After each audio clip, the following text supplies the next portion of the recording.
It's AI Makerspace's Transformation of the Week, and today I speak with Nicolay Gerold, the founder of a Gen AI agency who's been launching some very interesting companies through his AI Venture Studio. Hey Nicolay, thanks for joining me today. Congrats on winning the Transformation of the Week. Tell me a little bit more about your background. Thanks, Chris. I'm running an agency in Munich, Germany. We are focusing mostly on doing LLM implementations.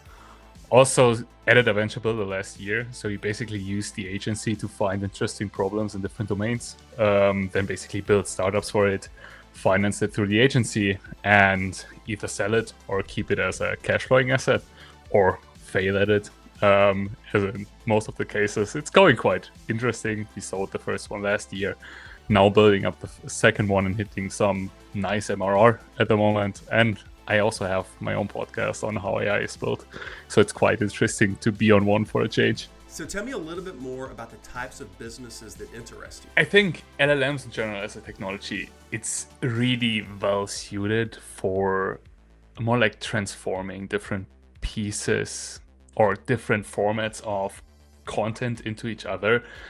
And among this is basically like going from unstructured to structured. And I think with that, since we're focusing on LLMs, it's a lot in document-heavy industries. So a lot in banking, insurances, healthcare, where we really see a lot of values, because a lot of the assets are in unstructured data, and you suddenly can make it workable and usable by other types of AI, with which you then can build really interesting and more complex systems, which combine basically LLMs for the information extraction, then classifiers or more traditional models, and ML for the analysis. So what are some big challenges that you're trying to overcome right now in Gen AI? The biggest issue in a lot of cases is reliability, especially in enterprise context. How do you actually make it so humans can trust it, but also how to get the accuracy high enough, or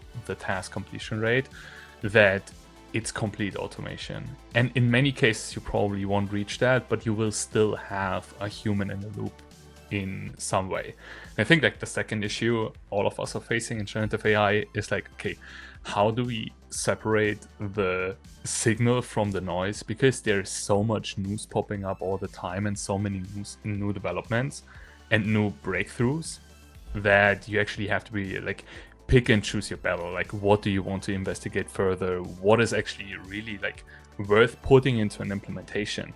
Or when do you think a technology is mature enough to put in an implementation? And it's an issue you're facing constantly with Gen AI, because the space is evolving so fast. And every tool, basically, you have to assess it from new. Do you trust the development team behind it? Do they show good progress? Also, how many open source supporters do they have, or how many maintainers, and things like that. And in Gen AI, it's really challenging because most of the tools have been around for a year or two. Now, you know the AI Makerspace motto is build, ship, share. And a couple of weeks ago, you shared a post that blew up. You got a ton of new followers. What was the post about, and why do you think it resonated with so many people? So I think I hit on a really a top of mind topic at the moment. So I wrote about basically RAG is dead, long lives RAG, and basically went into a paper and a benchmark and added some things we're seeing in practice or in implementations we have done. I think why it blew up, because it actually reflected the opinion of a lot of people who are doing implementations, which is probably the group which got recommended the post. The hook was really clickbaity at the same time. The RAG is dead, long lives RAG. So it got a lot of people attracted to it, and a lot of reshares, a lot of likes, a lot of comments, a lot of engagement at once, which was an interesting experience to have, to be honest. I had to turn my phone off for most of the workday to actually be able to focus on some work. So what words of wisdom do you have for people that are watching this who are considering a move into Gen AI?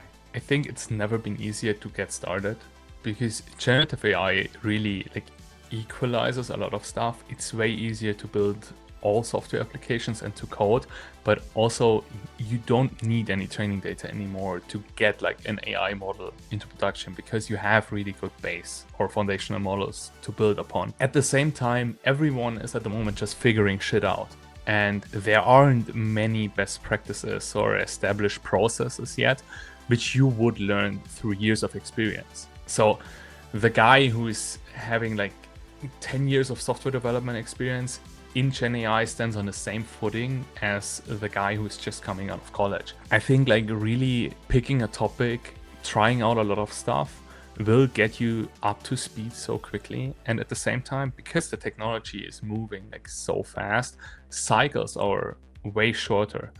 And what used to apply to like GPT-4o, GPT 4.5, like to the regular models or like instruction fine-tuned models, it doesn't really apply to the thinking type of models anymore. And it's like the same prompts, for example, don't work.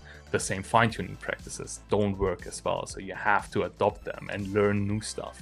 And it's a lot of trial and error. And I think like trial and error is something everyone can do. So basically you try out stuff, you look at the results, you do an error analysis, like what could you do better, what went wrong, and then you basically iterate, learn, and improve. Nicolay, congrats again on winning the Transformation of the Week. Where can people connect with you? So I think like LinkedIn is probably best. I'm also on Twitter and Blue Sky. If you want to follow like with my content, what I'm putting out, like the podcast, How AI is Built, on wherever you get your podcast.